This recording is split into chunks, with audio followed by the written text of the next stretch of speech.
welcome my friend, Sister Ann Liam Lees. Alias. And if I could just give a little preference to our listening audience.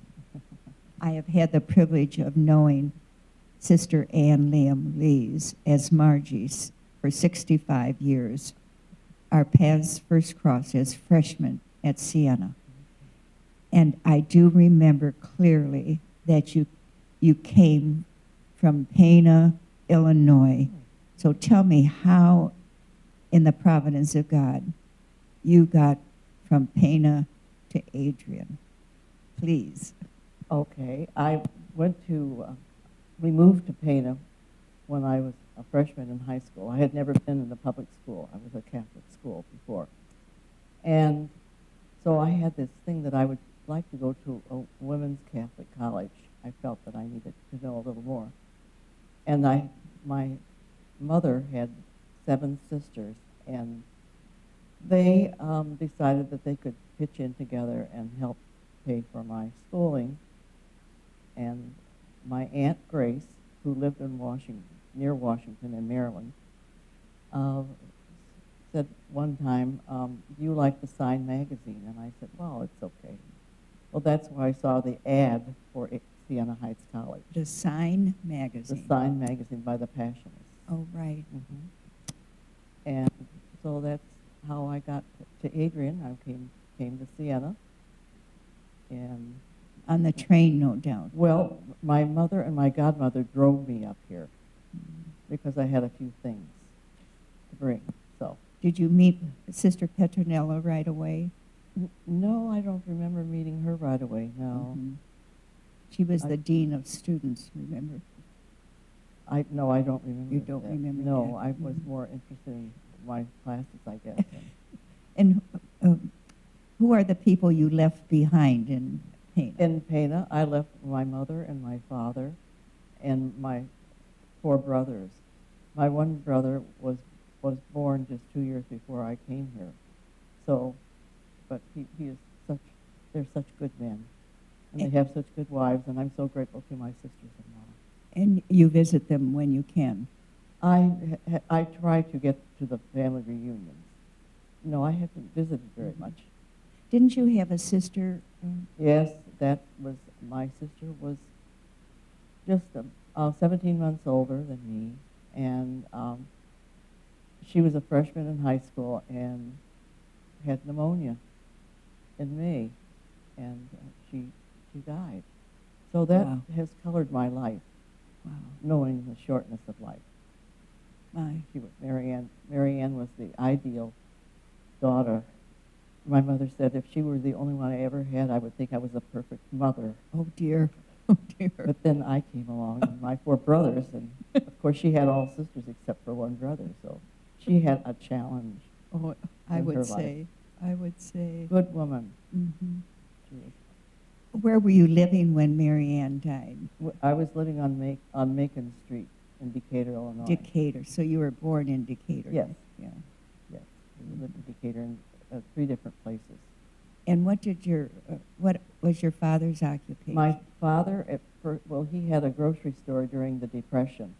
And of course, I remember this box that he had, receipts that people never paid, weren't able to pay.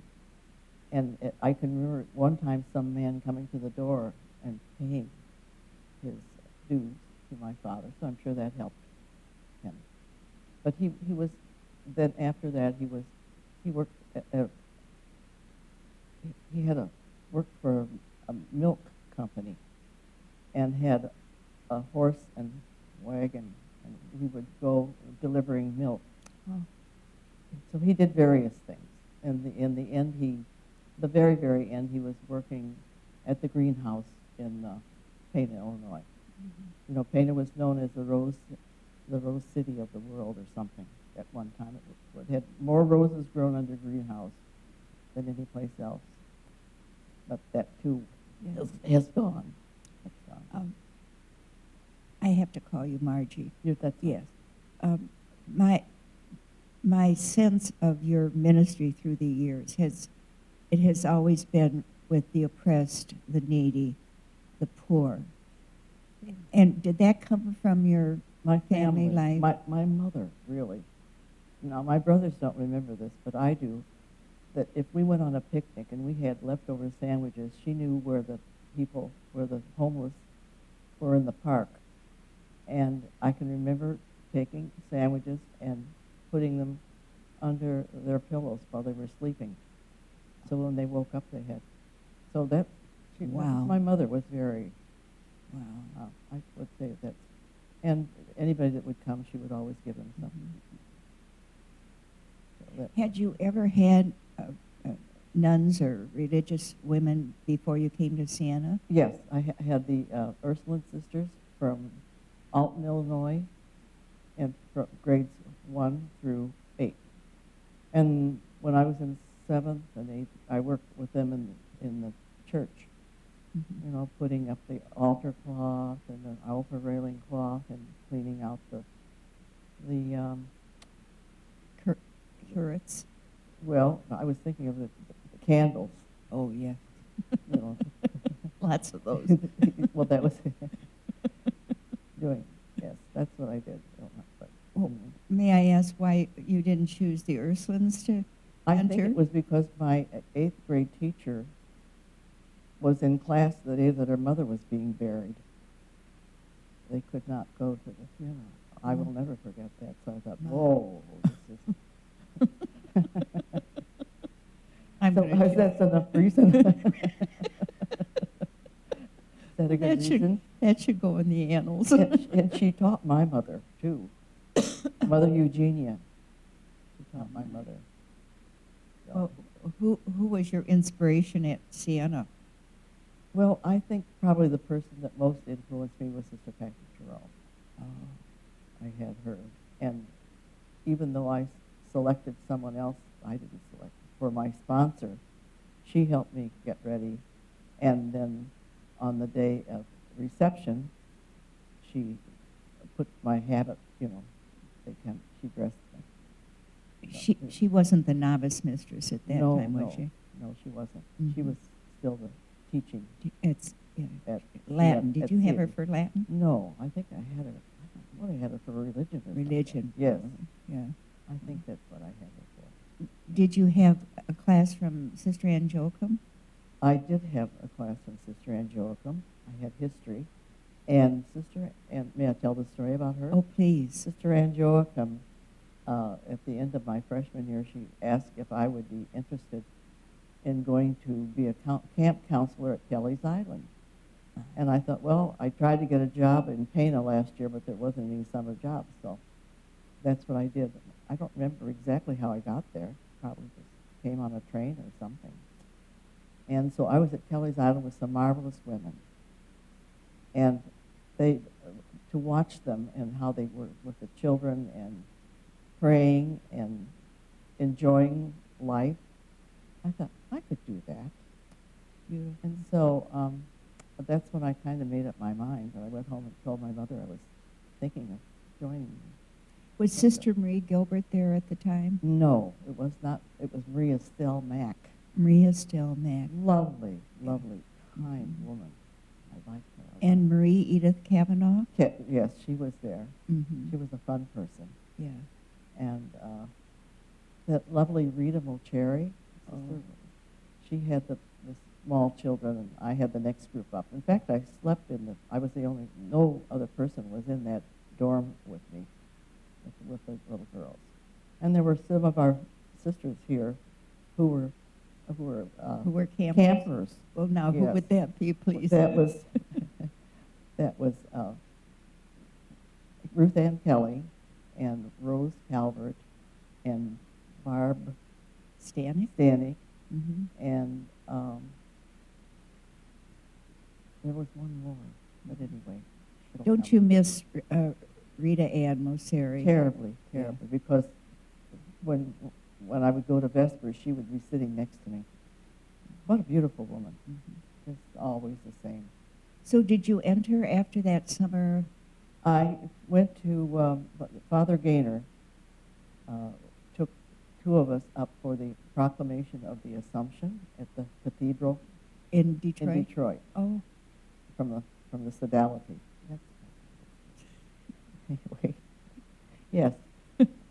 And what was the question? Oh. I wondered if you entered right away, but No, you said oh, he took you to yes, Father he Gator. took me to George visit Gator. George, glad to see you. Glad to see you. And he said that I wanted to go see somebody, so I went to see Mary Edith, and she said, well, when do you want to enter? And I said, well, February, I guess. Because I figured if I went in February, the people in town would know that I was entered a convent. And if I didn't like it, couldn't make it, I would have a way out, and nobody would know the difference. You mean the people back home? The back home, yes. Yes. The townspeople. The townspeople. So you decided, yes, to stay. And you know who helped me was Marilyn Foster. Oh. She helped me carry my trunk over to the trunk room. Oh, my. And then she followed later. Yes. She was special. She was the president of the student council. I remember well. She had Howard in her name. Thomas Howard. Thomas Howard, yes. So I loved her. Yeah. I did too. Yeah. And you know, happened to be there for the last rosary that she said. I was, and so I asked Maria Goretti if I could have her rosary. So I have her rosary hanging on my wall. The last one she used, they took them out of a box because she was she was in the garden level by that time. And I would always say, I haven't seen you in a long time. Oh. But what a lovely person. Beautiful. Yep. Beautiful. I treasure that friendship. How did you happen to get the name Ann Liam? I went to, when I was being interviewed by the pastor At home? at home in Pana, Mm-hmm. Father O'Neill, and he asked what name I was going to ask for, and I said, well, I wanted a William Ann or an Ann William for my father and mother, and he said, well, what's the matter with Liam? So that's how I got Liam, right from my Irish pastor. Yes. And I didn't go back to my other name. My baptismal name is Margaret. Yes. The only one that ever used Margaret was Sister Rita Marie. And she would say, Margaret, what you need is prudence. What you need is Prudence. Do you still hear her? Oh, yes, I do. But I told her that I think I got some over the years, especially my time in the Florida chapter. I think I did. You developed that I think deeply. I had a chance to develop it a little more, yes. Well, Yes. what I've observed through the years, unfortunately, we never lived together, but somehow St. Teresa's and Puerto Rico and the Dominican Republic come to my mind. So And Nassau. and Nassau. Yes, Oh my! yes. Tell me about Nassau. Nassau was my first experience of being on mission overseas. And I was fortunate enough to have Sister Jean Patricia, who I learned a lot from her. On the first Christmas, she said, all right, you know how we used to get all this stuff at Christmas, your clothing, and she'd say, she gave us each $10 and told us to find somebody that was in need. So that kind of set the tone. Wow. You know, she broke the, is responsible for breaking the color barrier in that country, because at the bank it was just all, it was a British bank. Yeah. And she was asking, what about the people that live here? And evidently the president said, they don't know this. She said, if we train them, will you hire them? And when I went there a couple of years ago for the unveiling of this Memorial. Yes, memorial. Memorial of the Adrian Dominican Sisters. Sisters who had worked there, yes. The women said that they had a meeting with some of the former students, and they replayed this whole scene of the president. One of them took the president, one of them took Jean Patricia, and they still remember the two girls that were hired, the two first Bahamians who were hired in the bank, girls. Bahamians, yeah. And they were girls. Did any of our sisters go with you for the unveiling of that? Yes, memorial? Leon Cooney went with me. Oh. She happened to be in Florida at the same time I was there. And she had taught there before, too. So we saw some of the girls that we knew before. And we stayed with the St. Martin's, at St. Martin's Convent. They were a group of women who were called Blessed Martin, and someone told the bishop that he had segregation in reverse. So they were looking for congregations to take them. And the chancellor of the diocese had a sister who was a Benedictine in Minnesota. Oh, and that's so wonderful. they amalgamated with them. So did you go from the Bahamas to Puerto Rico? No, I went from the Bahamas to St. Joseph's Academy. From the Bahamas. Now, who would want to leave Nassau? And came to St. Joseph Academy. Yes, I God did. bless you. I did. Mhm. And I was in Wing 2B with 28 7th and 8th graders.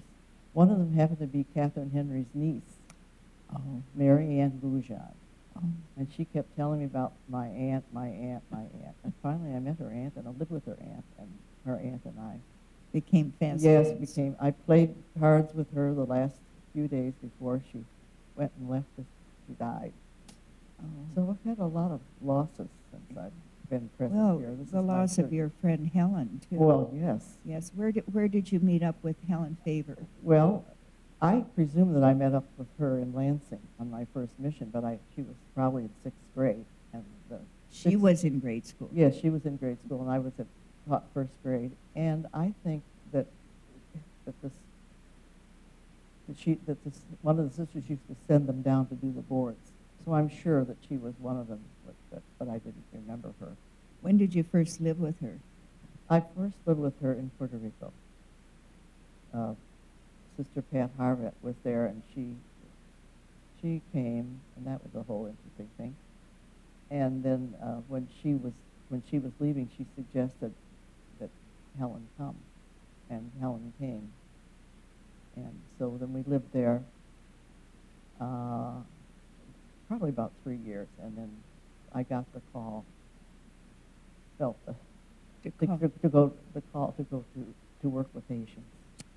So, The call to work with Haitians. Yes. In the Dominican Republic or Haiti? well, I was in Haiti when I got the call. What were you doing in Haiti, pray tell? I was over there with Patty visiting friends. That was the first time. Then I was back again to learn the language. I went over there 6 weeks. I learned more about the religious life in that country than anything else. In what respect? Well, the sisters kind of lived in this great big place on the top of a hill, and very simply living, and they had customs that were different from ours. Were they involved with the people, though? Well, they had like a little orphanage there, too. They were with the orphans.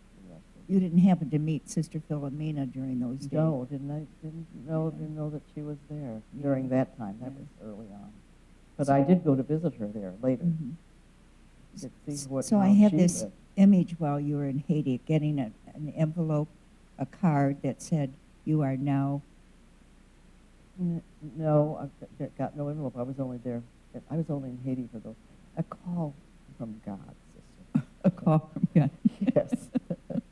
Just like it your- wasn't on a white piece of paper. to go. I just felt that that's what I needed to do, and so then when I went back to Puerto Rico, my dear friend, my soul sister, Margaret Lane, she said, "Well, we have Haitians over here." Over here, In meaning Dominican Republic. In the In fact, she was working with them in the East at that time, and so that's how she put us in contact with. well, what were the Haitians doing in the Dominican The Republic? Haitians are the basis of the sugarcane industry. They are the basis. They and the oxen. They were still working with oxen. Was it like slave labor? Well, I would think it's pretty close to it, or without the barbed wire around. Mm-hmm. Yeah, because they're there, and what can they do? Well, what did you do with it? Well, we went mainly. We had a couple, a Dominican couple, who were involved with the people, and through them, and through our neighbors, and through the kids, and we developed a program for the least or the most marginated were the elderly who couldn't work anymore in the cutting of the cane, and they were hungry, and so that's what we did. We had comedor in five places. What's that? Cook. Probably you would call it a soup kitchen. Oh. Mm-hmm. In five of those places. Right. And we were sponsored, or we got money for that particular project from the Puerto Ricans. They had two dioceses had programs for feeding, and so we applied, and that's how we did that. Did it take a while for the Haitians to come to know you? I don't even remember anything taking time. Maybe there was a time. but soon they found that we were there, and did they come knocking at the door? Knocking at the door and calling from the street, and day or night, and we kind of became. Did you provide health care, or we ended up opening a little pharmacy, and also taking them to the hospitals, or taking them to the doctors, or whatever. But that was what we did. We were like the town ambulance for years. But we had a nurse practitioner, Adolfo, that worked with us. So when someone would call at night, we would get him to go with us out to the camps to see the patients. Was it just you and Helen and Margaret Lane? Margaret Lane was just there for a short time, Mm-hmm. but it was mostly when we first started. It was Annette Sinagra, Gladys Levesque, who I have many stories about, and Helen and I. There were four of us, but Gladys was working with the leprosy program, the dermatology program, and Annette was working with campesinos, organizing campesinos, the Dominicans that worked in the land. And then Helen and I did this other thing together. What did the Haitians come to call you? How did they beckon you, or what word did they use? I'm sorry that Peggy Coyne isn't here to give an example. Why? Because she does that when I see her. She calls, Anna. Oh. She came and she was there about 6 weeks. So that was, and so the people would... They call me Anna. From the street? And Helen is Elena. Helen was Elena, and Anna. She wasn't Helen.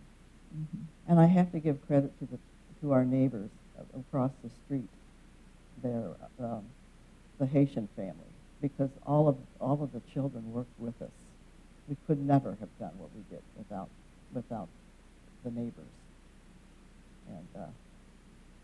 And the mom's name was Pachota, and Pachota, her legal name, I guess, was Altagracia. She's a Haitian woman, a single mother with these kids. And I must tell the story. I didn't. Please. You know, they had a dog, and when their dog was in heat, all the old dogs in the whole little town would be there, and I'd hear them coming down the street. Oh, oh, oh. And I didn't mind, but they would be around our house, and they would bump against the house when they were fighting. So when their dog was in heat, I had a bucket of water by the back door, and they would come out, and then I'd take the bucket and I'd throw it. And one night about 2 o'clock, I heard the dog coming, and I went to get the bucket and got it. And I heard from across the street, "Wepa!" Altagracia had a little peephole, and she was watching me.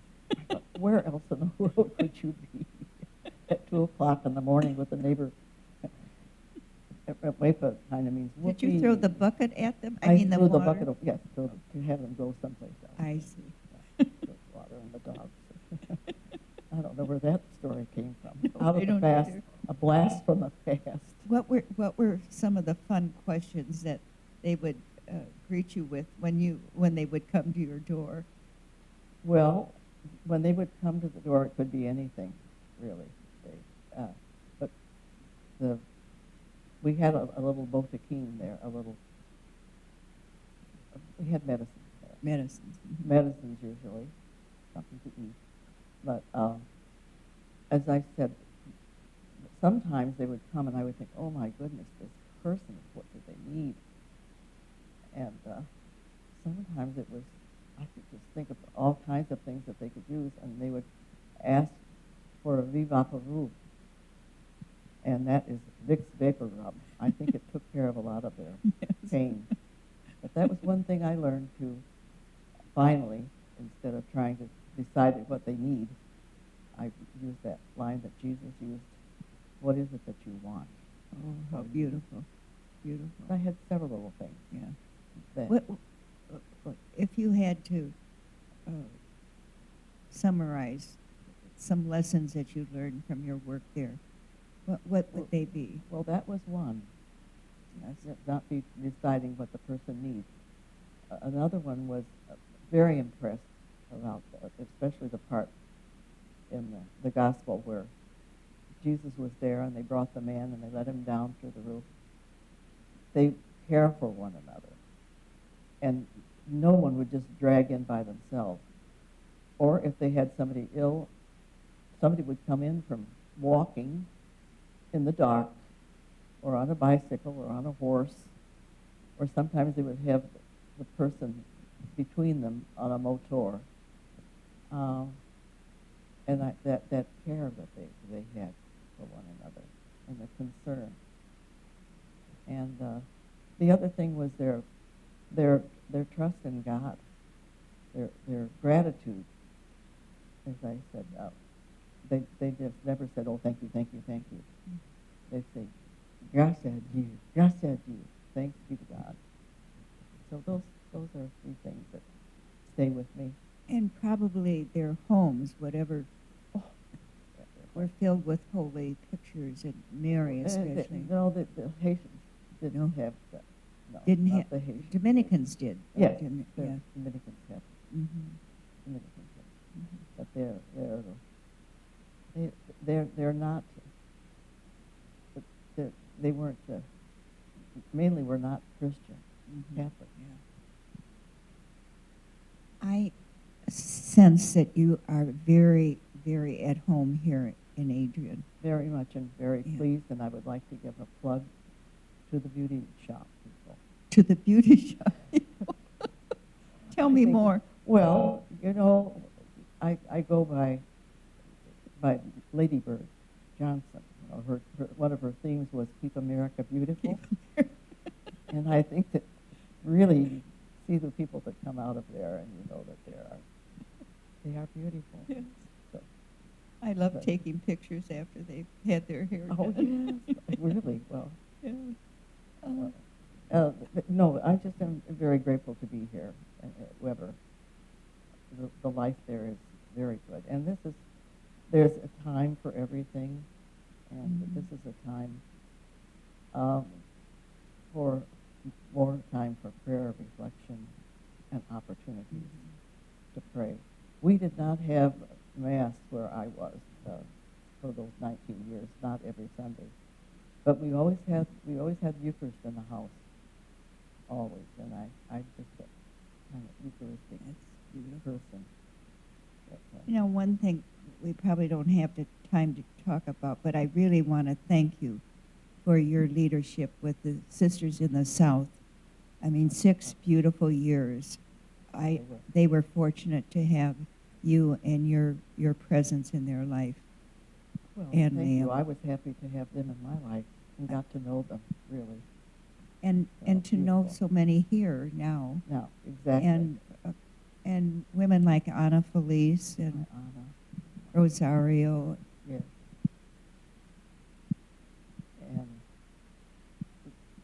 And Annie Richard Baker. I live with her. Oh, beautiful, So beautiful. lots of Well, appreciate it. for the next sister that enters the convent here, what words of wisdom might you have for her? Words of wisdom.